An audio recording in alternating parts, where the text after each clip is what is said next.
ഇപ്പോഴത്തെ കാലാവസ്ഥ കാരണം ദേ സിയാമോള് 2 ദിവസമായിട്ട് പനിയാണ്. പനിയും കഫക്കെട്ടും ജലദോഷമൊക്കെ ഉണ്ട്. സ്കൂളിൽ പോയിട്ടില്ല കേട്ടോ. ഇന്നലെയും പോയിട്ടില്ല, ഇന്നും പോയിട്ടില്ല.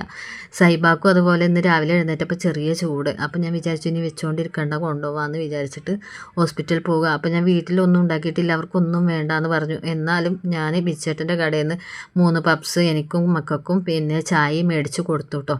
അപ്പോൾ ഇക്ക ജോലിക്ക് പോയിട്ടുണ്ട്. അതുകൊണ്ട് തന്നെ ഞാൻ ആ കുഞ്ഞുങ്ങളെയും കൊണ്ട് പോകുന്നത്.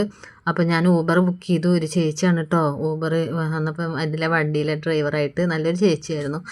അങ്ങനെ സംസാരിച്ചിട്ട് അങ്ങനെ അവരുടെ കാര്യങ്ങളൊക്കെ പറഞ്ഞ് അങ്ങനെ ഹോസ്പിറ്റലിൽ എത്തിയിട്ടോ. ഞാൻ ഇവിടെ ഗവൺമെൻറ് ഹോസ്പിറ്റലിലാണ് വന്നത്. ഇപ്പോഴത്തെ അസുഖത്തിനൊക്കെ ഏറ്റവും നല്ലത്, എനിക്ക് എന്നും ഇഷ്ടം ഗവൺമെൻറ് കൊണ്ടുവരുന്നതാണ്. അങ്ങനെ ഞാൻ അവിടെ നീതി മെഡിക്കലിൽ നിന്ന് ഒരു 3 മാസ്ക് മേടിച്ചു. കാരണം കൊറോണയും കാര്യങ്ങളൊക്കെ ഉള്ളതുകൊണ്ട് തന്നെ ഡോക്ടർ കാണിക്കുമ്പോൾ മാസ്ക് നിർബന്ധമാണ്. അങ്ങനെ ഞാൻ വീട്ടിൽ നിന്ന് എടുക്കാനും മറന്നുപോയി. അങ്ങനെ OP എടുക്കാൻ വേണ്ടി വരികയാണ് കേട്ടോ, ടിക്കറ്റ് എടുക്കാൻ. അപ്പം 12:30 വരെ ഉള്ളൂ കുട്ടികളെ ഡോക്ടറും കാര്യങ്ങളൊക്കെ. അപ്പം ഞാൻ കാഷ്വാലിറ്റിയിലാണ് കാണിച്ചത്. അവിടെയുള്ള തിരക്കാണ് ഇതെല്ലാം. അപ്പം അങ്ങനെ കുഞ്ഞുങ്ങളൊക്കെ കാണിച്ചു. അപ്പം 3 ദിവസത്തേനുള്ള മരുന്ന് തന്നിട്ടുണ്ട്. കുറവില്ലെങ്കിൽ കുഞ്ഞുങ്ങളെ ഡോക്ടറെ വന്ന് കാണിക്കാൻ പറഞ്ഞിട്ടുണ്ട്. അങ്ങനെ ഫാർമസിയിലുള്ള ക്യൂ ആണ് അടുത്തത്. അങ്ങനെ നിന്ന് കാല് കഴിച്ച് ഏതായാലും മരുന്നും കാര്യങ്ങളൊക്കെ ഒരു ലോഡ് കിട്ടി. ഞങ്ങൾ തിരിച്ച് വീട്ടിലേക്ക് പോരുകയാണ് കേട്ടോ. അപ്പോൾ എന്താണ്, മഴക്കാലമായ പിന്നെ ഇങ്ങനെയൊക്കെ തന്നെ ആയിരിക്കും.